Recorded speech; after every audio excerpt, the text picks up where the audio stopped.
இஸ்லாமிய கிரந்தங்கள் சம்பந்தமாக ஹதீஸ் கலை கிரந்தங்கள் ஹதீஸ் நூல்கள் இருக்குது.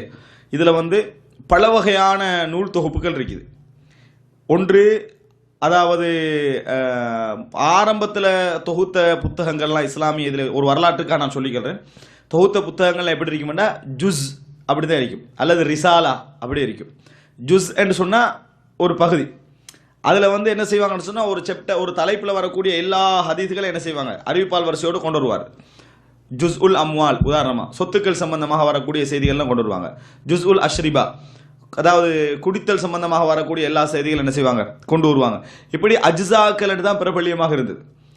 அதுக்கு பின்னால தான், அதாவது ஒரு ஒரு தனிப்பட்ட ஒரு பேரில் பிரபல்யமாயிடுச்சுன்னா இந்த முவத்தா, எல்லா மக்களும் உடன்பட்டது என்று அர்த்தம். முவத்தான்னு சொல்லி அதுக்கு பின்னால் பிரபல்யமானதில் உண்டு தான் முஸ்னத்.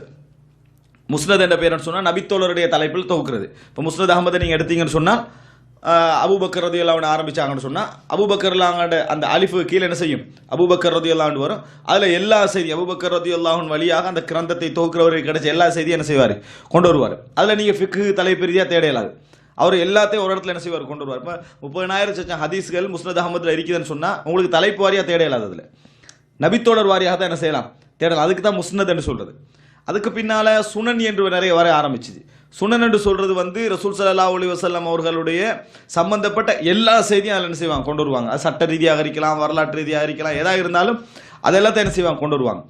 இந்த மாதிரி இருக்கிற காலகட்டத்தில் தான் இமாம் புகாரி, இமாம் முஸ்லிம், இமாம் இப்னு ஹுசைமா, இமாம் இப்னு ஹிப்பான், இந்த 4 இமாம்களும் சஹீஹானத்தை மட்டும் என்ன செய்யணும், தொகுக்கணும் என்ற அடிப்படையில் இமாம் புகாரி சஹீஹுல் புகாரி என்று, சஹீ முஸ்லிம் என்று, இப்னு ஹுசைமா சஹீ இப்னு ஹுசைமா, சஹீ இப்னு ஹிப்பான் என்று தொகுத்தாங்க. பலகீனமான ஹதீஸ்கள் அவைகளில் இருக்கின்றன, ஆனால் தொகுத்தாங்க.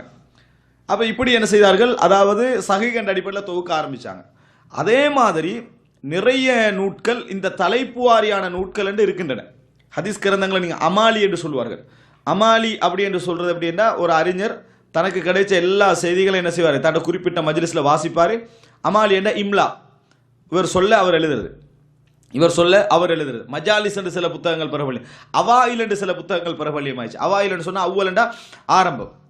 அப்போ அவ்வல் என்ற ஆரம்பம் என்று சொன்னால் அவ்வளுமா ஹலக்கல்லாஹ் அல் கலாம், அல்லாஹ் தஆலா முதலாக படைச்சது பேனையை. இப்படி வரக்கூடிய அவ்வல் வரக்கூடிய ஹதீஸ்கள் இருக்குது.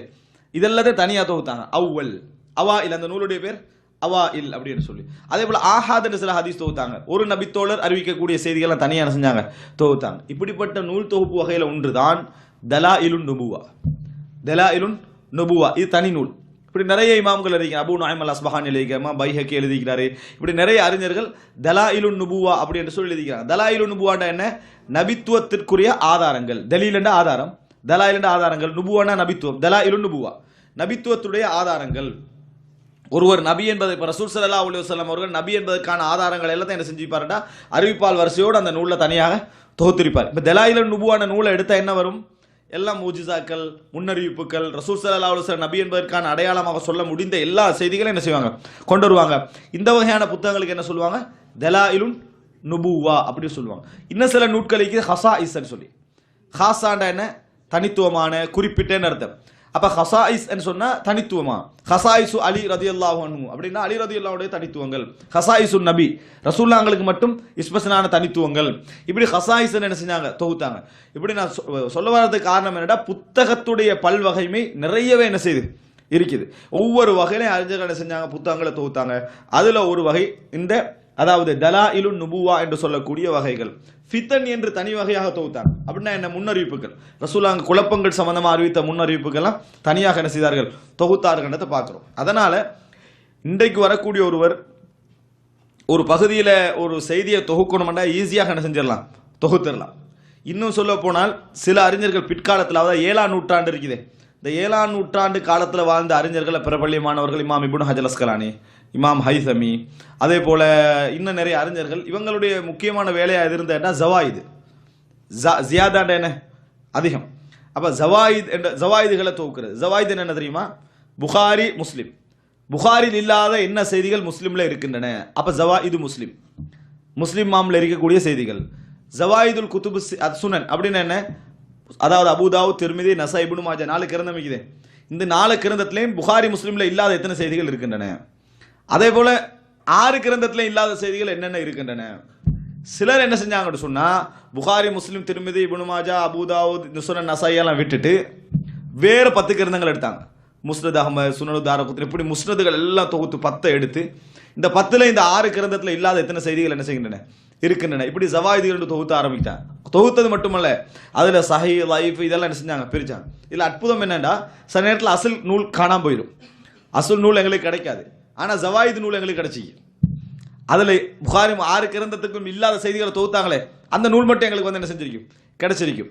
இப்போ புதுசா ஒரு முயற்சி செஞ்சாங்க. என்னன்னா, கிட்டத்தட்ட 300 லட்சம் ஜுசுகள், அதாவது சின்ன சின்ன நூட்கள் இருக்குது, புகாரிவுக்கு முந்தின, முஸ்லிமுக்கு முந்தின நூட்கள், இப்படி சின்ன சின்ன ஜுசுகள் இருந்து 6 கிரந்தத்துல இல்லாத செய்திகள் அந்த ஜுசுகள்ல என்ன இருக்குது என்று தொகுத்து தனி நூல் போட்டாங்க, ஜவாயிதுல் அஜ்ஸா அப்படின்னு. அதாவது இந்த 6, 7, 8 கிரந்தங்கள்ல இல்லாத மேலதிக செய்திகள் இந்த கிரந்தங்கள் என்ன இருக்கின்றன வெறுமனே போடல, அது லைஃபா, சஹிஹா, இஸ்னாது எல்லாம் ரிசர்ச் பண்ணி என்ன செஞ்சாங்க தனியாக போட்டாங்க. அதாவது இன்றைக்கு எப்படி என்ற ஆய்வு உலகம் ஒருவர் போய் ஆய்வு செய்யணும்னு நினைச்சாருன்னு வைங்களேன், எந்த செக்ஷனை ஆய்வு செய்யன்னு யோசிக்கிற அளவுக்கு எல்லாத்தையும் என்ன செஞ்சுட்டாங்க முடித்து விட்டார்கள் அப்படின்ற லெவலுக்கு ஆயிட்டு. அதனாலயே என்னமோ தெரியா புதுசா ரிவர்ஸ்ல போறாங்க. எல்லாமே முடிஞ்சு என்பதனால என்னது ரிவர்ஸ்ல போக ஆரம்பிக்கிறேன்டா என்ன அப்படியே தலைகீழாக பேசக்கூடிய சூழ்நிலையும் உருவாகினது. அதனாலேயோ தெரியாது எல்லா விஷயங்களும் என்ன செஞ்சுக்கிறாங்க தொகுத்து இருப்பதை நாங்கள் பார்க்குறோம்.